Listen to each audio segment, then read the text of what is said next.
800 ఏండ్ల కల్చరల్ డిఎన్ఏలను నిర్వీర్యమవుతుంటే నిస్సాయుడుగా ఉండిపోయాడు.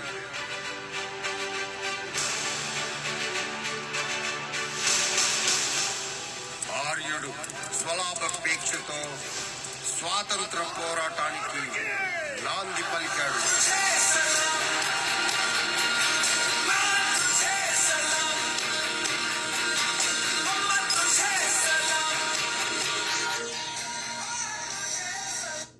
ఈ పాయింట్లో నేను స్వతంత్ర పోరాటము అనేది ఆర్యుడికి సంబంధం లేని ముచ్చట.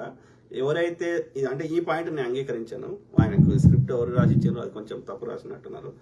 ఓకే, సో ఇక్కడ 2 పాయింట్స్ ఉన్నాయి. ఒకటి, ఎవరైతే దాన్ని పెంచి పోషిస్తున్నారో ఆర్య బ్రాహ్మణులు వాళ్ళని ఏమంటారు, వాళ్ళని రూట్ కాజ్ ఏది ఉందో దాన్ని తప్పకుండా తొలిచేయాల్సిన అవసరం ఉంది, తీసేయాల్సిన అవసరం ఉంది. ఓకే, అది కాకుండా మిగతా వాళ్ళము మనకు తెలియకుండానే ఇలా మన సబ్ కాన్షియస్ లెవెల్లో కొంతమంది అది ఒక సామాజిక రుగ్మతగా మారిపోయింది. అది మిగతా కమ్యూనిటీ వాళ్ళు కావాలని చేస్తలేరు, వాళ్ళకి వాళ్ళకి వంశపారంపర్యంగా ఈ ఆర్యుడు మన లోపల చేయడం వల్ల అది ఇలా ఏ కులం వాడైనా కొంత ఏమంటారు పక్క కులం వాడి మీద ఆ డిస్క్రిమినేషన్ వచ్చే విధంగా చేయడంలో ఆర్యుడు సక్సెస్ అయ్యిండు, మన బ్రెయిన్ని వాష్ చేయడంలో. ఓకే, కాబట్టి నేనేమంటా, వీడిని తిట్టాను, నేను ఈ సోర్స్ని తిడతా. దాన్ని ఇప్పటికీ పెంచి పోషిస్తూ వీడు కావాలని చేస్తలేడు, ఇంటెన్షన్గా చేస్తలేడు. ఓకే, అది వానికి తెలియకుండానే అట్లా ఇప్పుడు వానికి నరాలు ఎక్కిచ్చేసారు. కాబట్టి ఆ సోర్స్ని కొట్టాల్సిన అవసరం ఉంది, సోర్స్ని ఆపాల్సిన అవసరం ఉంది. అప్పుడు మిగతాది ఆటోమేటిక్గా సెటరేట్ అవుతుంది.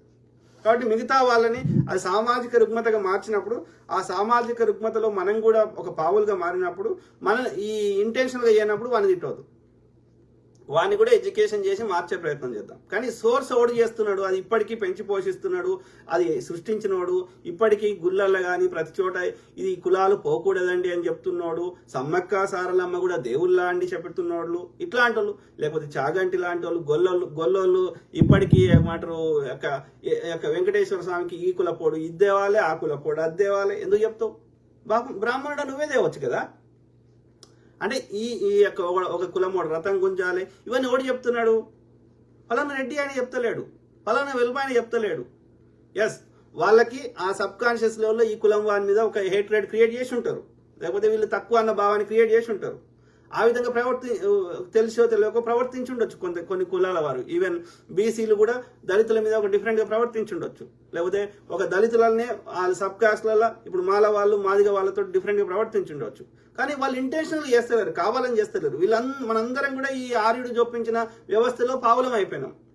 కాబట్టి వీళ్ళని తిట్టవద్దు మనం. ఎవడు సోర్స్ని ఇది పెంచి పోషిస్తున్నాడు, ఎవడు పొద్దుగాలేస్తే అది అవే బోధన చేస్తున్నాడు, అట్లనే ఉండాలని ప్రయత్నం చేస్తున్నాడు, ఎవడన్నా ఉండకపోతే వాని సమాజంలో వెలివేస్తున్నాడు, వాడిని దండిస్తున్నాడు, భారత రాజ్యాంగాన్ని అంగీకరించని వాడు, భారతీయ జెండాను అంగీకరించని వాడు, వాళ్ళ ఆర్ఎస్ఎస్ భవనం మీద జెండాని ఎగరేవేయని వాడు. 99% మంది బీజేపీలో కానీ ఆర్ఎస్ఎస్లో కానీ ఏబీవీపీలో కానీ దాని అనుబంధ సంస్థల్లో నిర్ణయం చేసే వాళ్ళందరూ ఆర్యులు ఉన్నోళ్ళు. వాళ్ళు లేకపోతే వాళ్ళ ఆధిపత్యం ఎక్కడ తగ్గిపోతుంది అన్నప్పుడు ఈ సూదులని బాంబులు పెట్టి చంపి ముస్లింలు చంపుతున్నారని ప్రచారం చేస్తున్నారు. సోర్స్ ఏదుందో దాన్ని కొట్టాలి, అర్థమైందా? మూలం ఏడుందో దాన్ని కదా తీయాల్సింది కదా. ఇప్పుడు మీదికి ఆయింట్మెంట్ వస్తే లోపల ఉన్న రోగం తగ్గదు కదా.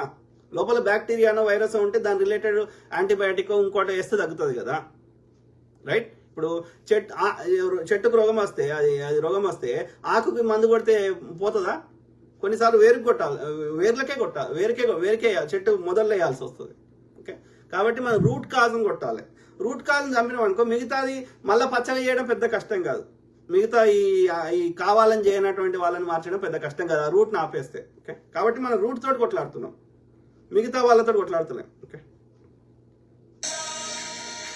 ఆ క్రమంలో ఇక్కడ ఇండిపెండెన్స్ అనేది కొట్లాడింది ఆర్యులు ఒవ్వడు కొట్లాడలే.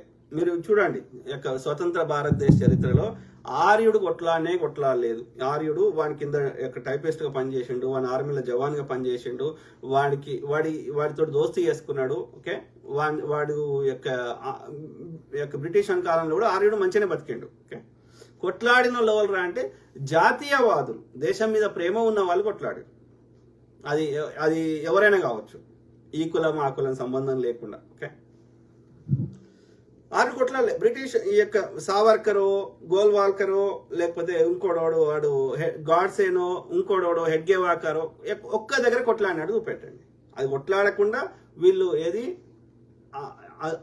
ఏమంటారు ఆరంగియా అగ్రజ్ అనే ఒక పత్రిక నడిపి ఈ గాడ్సే వీళ్ళు యొక్క ఏది గాంధీని అట్లనే సుభాష్ చంద్రబోస్ని పటేల్ని నెహ్రూని ఇంకా ఇంకా కొంత 10 మందిని ఓకే అందరినీ దేశద్రోహులుగా రావణాసుడు లెక్క ముద్ర వేసి అలా పెట్టిరు.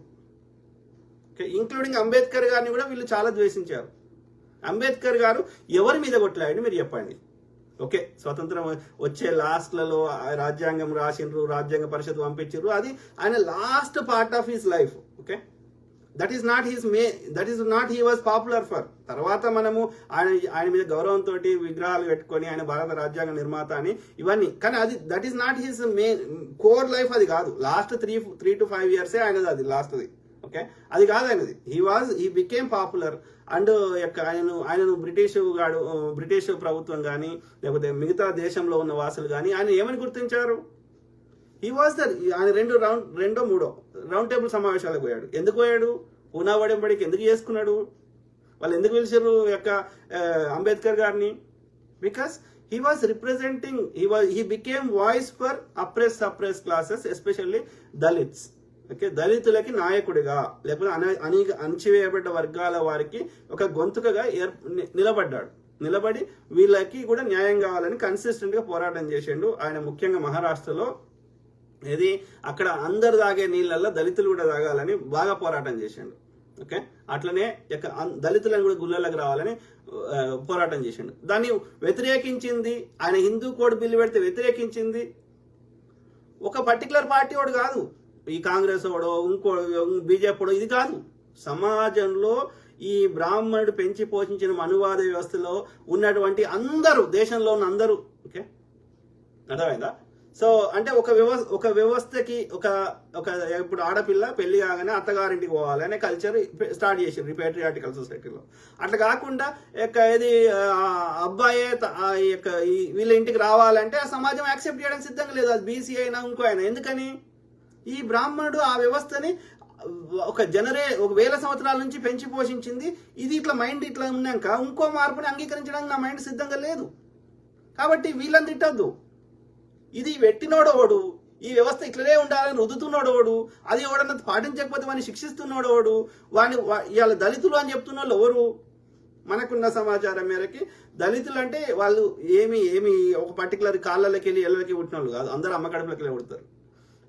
నాకు అర్థమైన కాడికి వాళ్ళు చెప్పిన దాన్ని బట్టి ఎవడైతే ఈ బ్రాహ్మణుడు చెప్పినటువంటి ఈ మనుధర్మ శాస్త్రాన్ని పాటించని వాళ్ళని వెలివేసిండు వాడు. అదొక శిక్ష. ఇట్స్ ఏ అవుట్ కాస్ట్ అంటే ఈ కాస్ట్ సిస్టంలో నువ్వు లేవు, ఈ వ్యవస్థలో నువ్వు లేవు, ఈ వాడు పెట్టిన కుల వ్యవస్థ వర్ణ వ్యవస్థలో నువ్వు లేవు. ఓకే అంటే అర్థమైంది? It's a kind of punishment.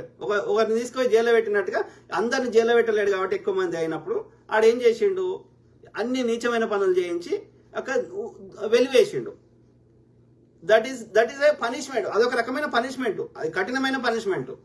So వాని వ్యవస్థలో ఎందుకు లేడు దళితుడు అంటే వాళ్ళని శిక్షించిండు, వాడి వ్యవస్థని పాటిస్తలేరు అని శిక్షించిండు. అంటే దళితులు అనేవారు వీని యొక్క ఆధిపత్యాన్ని, వీడి యొక్క ఏమంటారు ఇంజస్టిస్ ని, వీడి యొక్క ఈ పిచ్చి గోడలు ఈ వ్యవస్థల్ని పూర్తిగా వ్యతిరేకించి ఘోరంగా కొట్లాడిరు అనాది నుంచి అని అర్థం. సింపుల్. అందుకే వాడికి దళితుల మీద అత్యంత కోపం ఉంటుంది, తర్వాత ముస్లింల మీద ఉంటుంది. ఎందుకంటే ముస్లింలు కూడా వీని పూర్తిగా వ్యతిరేకించారు, వీని ఆధిపత్యాన్ని. ముస్లింలు వచ్చినాకనే వాడి ఆధిపత్యం కొంచెం తగ్గింది మన దేశంలో. కాబట్టి వాని ఆధిపత్యాన్ని ఎవరు ప్రశ్నిస్తే వాడిని అనాది నుంచి ఇప్పటికీ బంద్ పెడుతున్నారు. అందులో ఎక్కువ బలైంది చరిత్రలో దళితులు మరియు ఈ యొక్క ముస్లిమ్స్ అంటే రీసెంట్ చరిత్ర, ఒక 1200వ శతాబ్దం నుంచి. కానీ ఈ దళితులదైతే 1000 సంవత్సరాలు మూలవాసులే కదా వాళ్ళు కూడా. సో శూద్రులలో ఒక కులం, ఒక వర్గం ఉండే. అయితే వీడు చెప్పినట్టు ఇంటలేరని వాళ్ళని శిక్షించి వెలివేయడం వల్ల దళితులైనరు. ఓకే ఈ తర్వాత వచ్చినాయి వాని భాషలో ఆర్యుడు శూద్రుడే. ఇక తర్వాత మిగతా అన్నీ వచ్చినాయి, క్షత్రియుడు, వైశ్యుడు, దళితుడు, ఇవన్నీ. ఓకే.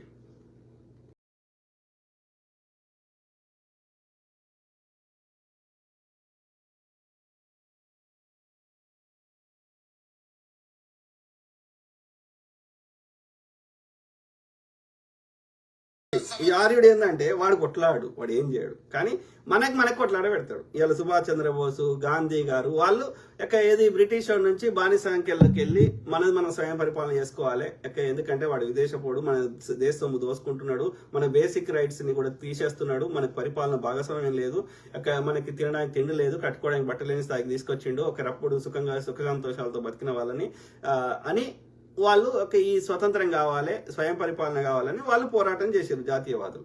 కానీ ఆర్యుడు ఏనాడు చేయలే, ఆనాడు చేయలే, ఈనాడు చేయలే, ఏనాడు కత్తి పట్టలే, ఏనాడు వ్యాపారం చేయలే, ఏనాడు మొద్దు పని చేయలే, ఏం చేయలే. కుట్రలకు తంత్రాలు చేసుడు, విలాసంగా సురాపానం దాక్కుంటా ఎంజాయ్ చేస్తాడు. ఓకే, కాబట్టి ఇది చూద్దాం.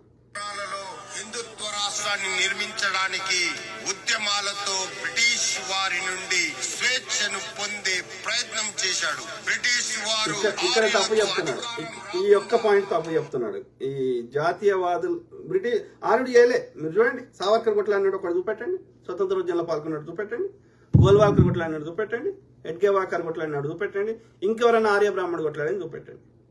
No one did fight. అర్థమైందా? ఒక్క బ్రాహ్మణ్ తీసుకురండి చరిత్రలో. They made agreement. బ్రిటిష్ కాలంలో కూడా ఐసీఎస్లు, ఇప్పుడు ఐఏఎస్ లాగా, లేకపోతే ట్యాక్స్ సంబంధించినవి అన్నిట్లలో ఎవరున్నారు? వీళ్ళే ఉన్నారు. మన శూద్రుల దగ్గర ట్యాక్స్ వసూలు చేసింది, న్యాయవాదిగా పనిచేసింది, A to Z British administration లో కీ స్థానాల్లో బ్రిటిష్ అధికారుల తర్వాత ఎవరున్నారు? వీళ్ళే, బ్రాహ్మణులే. ఈవెన్ ముస్లిం పాలకులలో కూడా పర్షియా నుంచి వచ్చిన వాళ్ళు కాకుండా మిగతా ఎవరున్నారు? బ్రాహ్మణులే, ఆర్యులే. అర్థమైందా? ఇడు ఎవడు కొట్లాలే, ఆర్యుడు ఎవ్వడు కొట్లాలే. ఓకే, ఈ కొట్లాడిన వాళ్ళు జాతీయవాదులు, దేశభక్తులు, దేశం మీద ప్రేమ ఉన్న వాళ్ళు. ఓకే, మూలవాసులు, అది ఏ కులమన్నా కావచ్చు.